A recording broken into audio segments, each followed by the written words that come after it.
ہمارے نبی صلی اللہ علیہ وسلم فرماتے ہیں کہ میں اس وقت سے نبی ہوں کہ جب حضرت آدم علیہ السلام مٹی اور پانی کے بیچ میں تھے،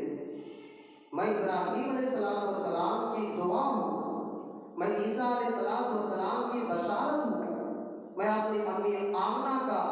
اس خاص کی تعبیر ہوں جو وہ پیدا ہونے سے پہلے میرے تعلق سے دیکھا کرتی تھی۔ تو ایسا نبی اللہ نے ہمیں دیا ہے کہ جس کی تعریف، جس کی خوبصورتی، جن کی کمالات، جن کے جمال کو اللہ تبارک و تعالیٰ نے دنیا میں آنے سے پہلے دنیا والوں کے سامنے پیش کر دیا کہ محمد رسول اللہ صلی اللہ علیہ